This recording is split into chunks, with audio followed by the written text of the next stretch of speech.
ठन ठन गोपाल रहेगा। क्यों? छल कपट आ गया उसके अंदर। छल कपट को किनारे रखना है। अर्जुन छल कपट वाला नहीं था। अर्जुन क्या छल कपट वाला आदमी था? बिल्कुल भी नहीं। वो तो कह रहा था 5 गांव भी नहीं चाहिए यार। वो तो ऐसा था कि कहता मैं 5 गांव भी नहीं चाहिए, मैं अपने भाइयों का, जबकि दुश्मन बने हुए हैं, उसकी बीवी को निर्वस्त्र भी कर दिया उन लोगों ने, फिर भी वो अर्जुन उन पर दया कर रहा है। तुम्हारी घरवाली को कर दिया ना किसी ने चौक पे निर्वस्त्र, तुम सारी उम्र यही सोचोगे कैसे गर्दन रेत दूं इसकी, मैं कैसे इसको जहर खिला दूं, कैसे इसको गोली मार दूं।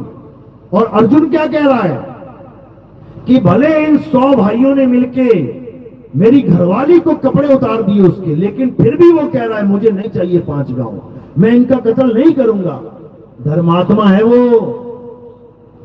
उस तक को कृष्ण जी कह रहे हैं तू छल कपट रहित होके जाना गुरु जी के पास। क्यों? क्योंकि सबके अंदर एक शिकारी बैठा हुआ है। सबके अंदर एक शिकारी बैठा हुआ है और उसका नाम क्या है? अलख निरंजन। ये मन, ये शातिर है भाई, सबके अंदर बैठा है, सबकी दुकान वही चला रहा। ये तुम्हें लग रहा है कि तुम अपने मन से जी रहे हो, तुम अपने आप से जी रहे हो। सुबह से लेके शाम तक, शाम से लेके रात तक तुम उसी की गुलामी कर रहे हो। सुबह कितने बजे उठते हो आप लोग? कोई 4 बजे, कोई 5 बजे, कोई 6 बजे, कोई 10 बजे, कोई 12 बजे। क्यों? क्योंकि जब मन करता है ना उठ जा, तभी उठते हो। और मन ने कह दिया ना नहीं उठना है, तो माँ बोलती रहे, बाप भोंकता रहे, कोई फर्क ना पड़ता, भैया मैं तो सो रहा हूं, क्यों? मेरा मन नहीं कर रहा उठने का। तो किसका काम मान रहे हो? मन का। सुबह गए नहाने के लिए, कौन सा साबुन देखोगे वहां पे? कौन सा मिलेगा? जो तुम मन पसंद लेके आए हो। दुकानों पे 100 साबुन थे, तुमने कौन सा बोला? जो तुम्हारे मन को पसंद है। ये मन कौन है भाई? ये मन कौन है? यही है 3 लोग का मालिक, यही है सारे काम करवा रहा है।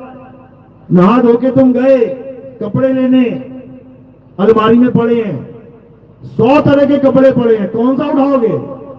जो तुम्हारे मन को अच्छा लग रहा है, आज ये पहनूंगी, जो मन को अच्छा लग रहा है वही उठाओगी, जो मन को मैचिंग भा गया वही उठाओगी। चूड़ियां बिंदी तक मैचिंग लगाओगी। क्यों? क्योंकि तुम्हारे मन को अच्छा लग रहा है। यानी तुम किसकी गुलाम हो? मन की गुलाम हो। कपड़े भी वही पहनोगी जो मन को, खाना भी वही। क्या मन कर रहा है आज खाने का? आज तो आलू गोभी खाते हैं। कौन बोल रहा है अंदर से आलू गोभी खाते हैं? ये मन कह रहा है। और मनपसंद सब्जी ना बनी हो, तुझे कितनी बार कहा ये नहीं बनाना है। क्यों? मेरे मन को अच्छी नहीं लगती। ले बेटा, लठ बज गए वहां पे। तो सारा खेल किसका है? इसी मन का है। और ये मन ही 3 लोक का राजा है। इसकी घरवाली कौन है? मन के साथ किसका नाम जोड़ते हैं? आप देखोगे पति पत्नी के नाम चलते हैं, प्रेमी प्रेमिका के नाम चलते हैं। राम सीता, कृष्ण राधा, शिव पार्वती, मन माया। कहते ना ये मन माया की नगरी है भाई, ये घरवाली है इसकी माया। और पति कौन है? मन। इसी से तुम्हारी जंग होगी। यही मन कली काल है। राम जी किसको मारने आए थे? रावण को। कृष्ण जी किसको मारने आए थे? कंस को। कल्कि किसको मारने आएंगे? कल्कि भगवान, कल्कि अवतार सुना है नाम की नहीं? किस किसने सुना? हाथ खड़े करो जरा। कल्कि अवतार किसको मारने आएंगे? ये कली काल को। रहता कहां है ये सब घटों में रहता है। हर शरीर के अंदर बैठा हुआ है कली काल।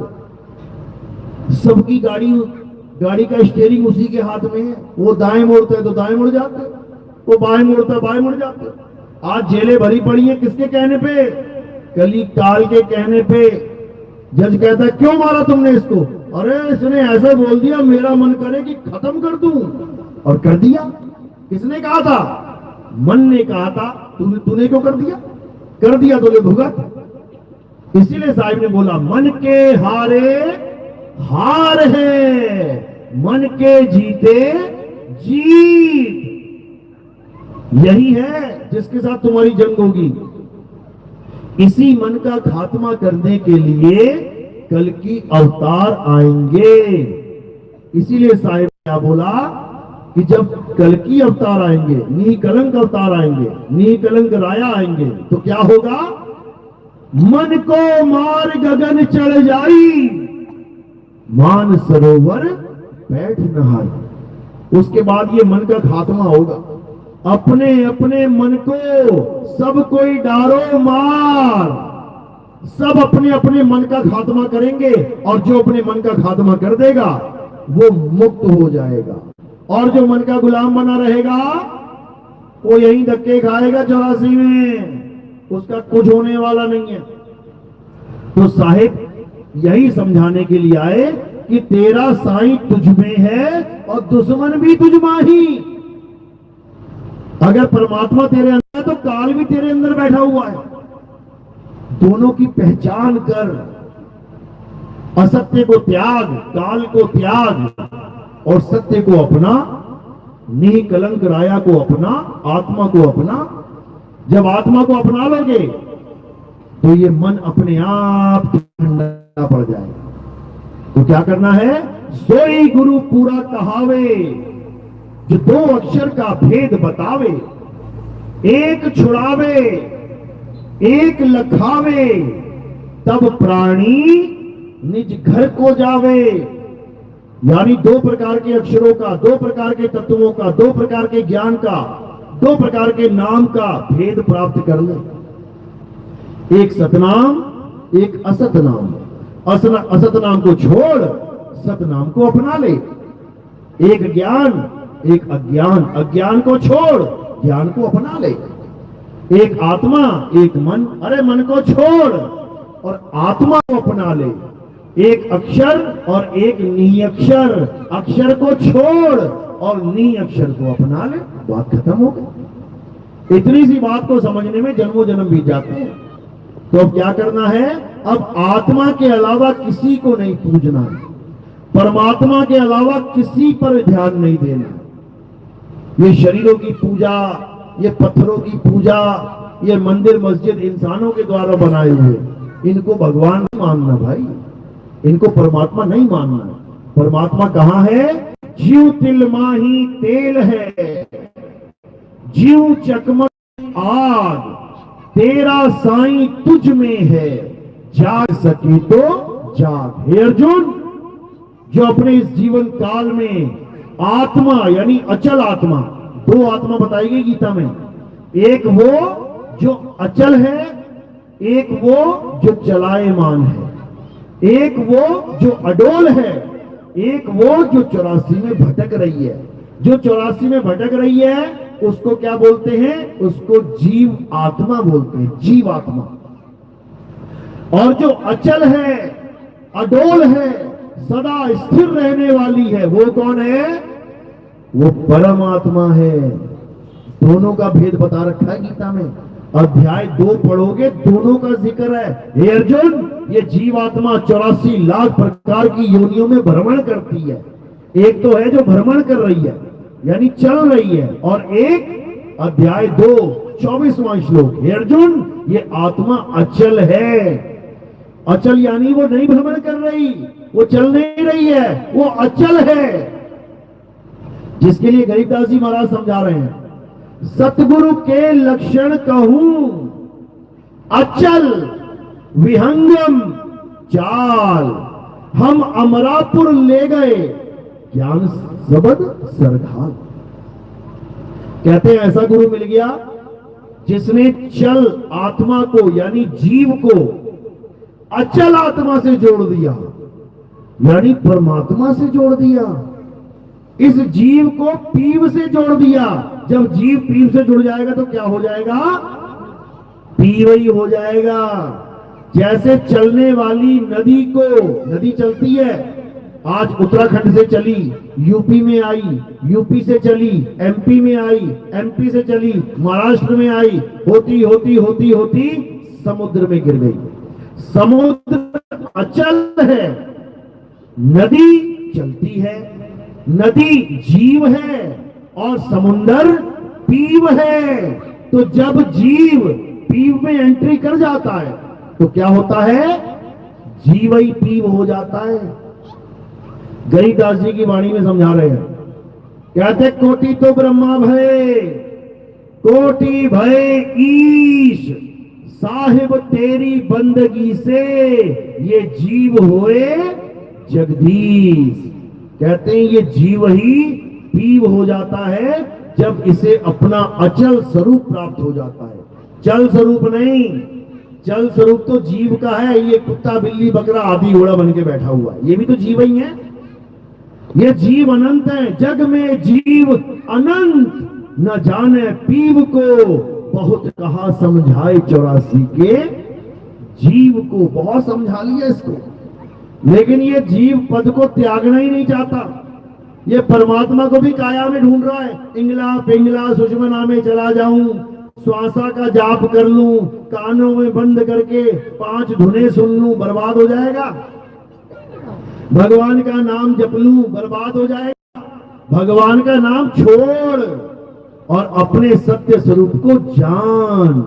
तेरा सत्य स्वरूप ही परम पिता परमात्मा है। इसीलिए साहिब ने बोला, सत्य स्वरूपी नाम साहिब का, सो निज नाम हमारा।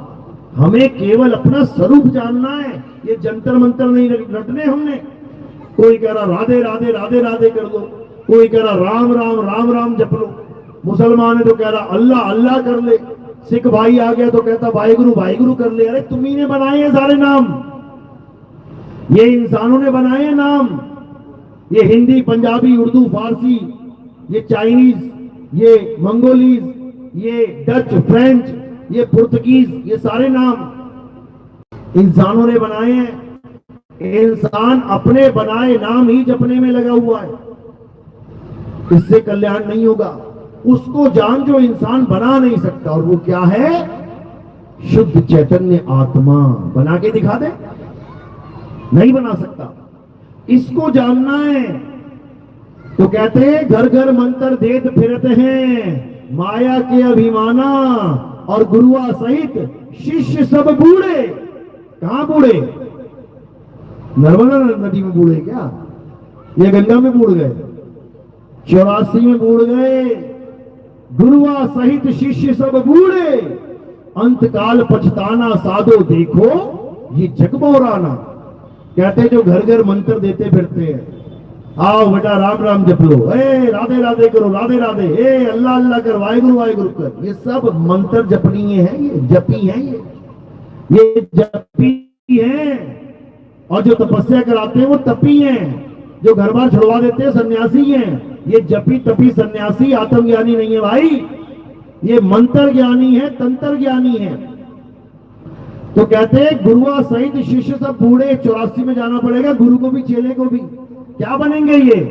अरे झूठा गुरु अजगर बना, लख 84 जाए और सारी संगत चींटी बनी, तोड़ तोड़ के खाए। आज जो तुम्हें लग रहा है वो गुरु के चेले देखो यार कितने, 5 करोड़ है यार, 10 करोड़ है। ये 10 करोड़ चींटियां बनने वाले हैं और गुरुजी बन जाएंगे अजगर। समझ लो, गुरुजी आराम से लेटे होंगे और चींटियां तोड़ तोड़ के खा रही होंगी। तो ऐसा गुरु हमें नहीं चाहिए भाई, जो खुद अजगर बन जाए हमें चींटी बना दे। हमें कैसा गुरु चाहिए? हमें स्वरूप सिद्ध गुरु चाहिए, स्वरूप सिद्ध। तो क्या है स्वरूप सिद्ध की निशानी?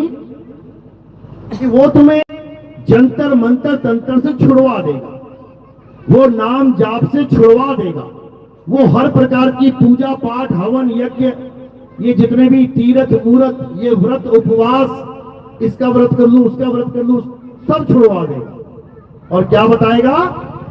तुम्हें तुम्हारी आत्मा की बात बताएगा। जल में मीन प्यासी, मोहे देखत आवे हासी, आत्म ज्ञान बिना नर भटके, कभी काबा कभी काशी। ना तुम्हें काबा जाने देगा वो, ना ही तुम्हें काशी में भटकने देगा। वो क्या कहेगा कि जहां तू बैठा है वही तेरी आत्मा है और उसी आत्मा में परमात्मा विराजमान है, खोज ले। गुरु ग्रंथ साहब में वाणी आती है, हृदय नाम ध्याओ घर बैठे प्रभु पाओ। कि कहीं बाहर जाने की जरूरत नहीं है कि प्रभु कहीं गली नंबर 5 गली नंबर 10 में किसी मंदिर में खड़ा हुआ है, वो तेरे घट में विराजमान है। और गाते भी हो, तुझ में राम मुझ में राम सब में राम समाया, गाते तो हो, लेकिन जब रामनवमी आती है तो तेरा वाला राम मेरा वाला राम फेल हो जाता है, वो पत्थर वाला राम फिर भगवान बन जाता है। बताओ, अरे तुझ में राम मुझ में राम का मतलब है तुझ में भी आत्मा है मुझ में भी आत्मा है, उसी आत्म राम की वजह से तू भी चल रहा है, उसी आत्म राम की वजह से मैं भी चल रहा हूं। और दोनों मिलकर किस राम की पूजा करने जा रहे हैं जो चल ही नहीं पाता, उस राम को भगवान बना देते हैं। बताओ, आत्म राम की बात चल रही है भाई। कस्तूरी कुंडल बसे मृग ढूंढे वन माही, ऐसे रमता राम है, रमता राम जो सब में रमा हुआ है, ऐसे रमता राम है जो दुनिया जाने नहीं, जो दुनिया नहीं जानती जिस राम को, उस राम को बताने के लिए आया हूं, उस राम की महिमा गाने के लिए आया हूं। तो कह रहे हैं एक राम दशरथ का बेटा, एक राम घट घट में बैठा, एक राम का सगल पसारा, और एक राम तीनों से न्यारा। उस चौथे राम का भेद बताने आया हूं ताकि सबको अपना असली राम मिल जाए। असली राम जो रमता राम है, जो सबके स्वरूप में विराजमान है, समझ जाओ। तो कहते हैं गुरुआ तो घर घर फिरे कौड़ी केर 50। अभी तुम भंडारा लगा दो और हल्ला मचवा दो कि जी हम बहुत बड़ा संत सम्मेलन करने जा रहे हैं, जो भी संत आएंगे उसको 10-10 हजार रुपए विदाई मिल जाएगी, 10-10 हजार रुपए विदाई देंगे उसको। फिर यहां तुम भीड़ देखना भैया, इतने भगत नहीं बैठे होंगे जितने तुम्हें संत ही संत दिखेंगे। क्यों? विदाई 10 हजार रुपए मिलने वाली है, समझो। कहते हैं गुरुआ तो घर घर फिरे कौड़ी केर 50, एक एक कौड़ी में 50-50 गुरु आके बैठ जाएंगे। अपने रूप की खबर नहीं, शिष्य करण की आस। कहते हैं अपने रूप की खबर नहीं, उस गुरु को अपने रूप का कोई ज्ञान नहीं है कि वो आदमी है कि औरत है कि आत्मा है। चेले मूंढने में पूरा जन्म लगा दिया उसने, चेले बनाने में लगा दिया, अपनी फोटो खिंचवा खिंचवा के आगे देसी घी के दिए लगवा दिए उसने। अब वो ये भी नहीं जान पाया कि जिसके आगे देसी घी का दिया लगा है वो मेरा स्वरूप है भी कि नहीं। ये 5 तत्वों का स्वरूप, ये 5 तत्वों का शरीर क्या नितिन दास है? क्या मैं ये 5 तत्वों का हूं? ये तो मैंने मां के गर्भ में से लिया और यहां मां के गर्भ में छोड़ जाऊंगा। ये गर्भ ही है मां का, ये धरती भी मां का गर्भ है। ये बॉडी कहां चली जाएगी? ये मां के गर्भ में समा जाएगी। गर्भ से निकले और गर्भ में बॉडी को छोड़ दिया। मैंने गर्भ से धारण किया शरीर, गर्भ में छोड़ दिया। तो मैं कौन हूं और शरीर कौन है? जब दोनों स्वरूपों का यहां ज्ञान हो जाएगा, एक नकली स्वरूप, ये काया स्वरूप नकली है, इसी की फोटो खिंचवा खिंचवा के जो आरती करवा रहा है वो जानता ही नहीं कि वो है ही नहीं। करंट और पंखे वाला हाल है। पंखा किससे चल रहा है? करंट से। लेकिन करंट को ही नहीं पता मैं करंट हूं। वो अपने आप को कह रहा मेरी आरती करो, पंखे की फोटो लगवा के उससे आरती करवा रहा है, क्योंकि वो जानता ही नहीं कि वो करंट है। यहाँ पर आरती तो यहां भी होगी, लेकिन वो आरती काया की आरती है।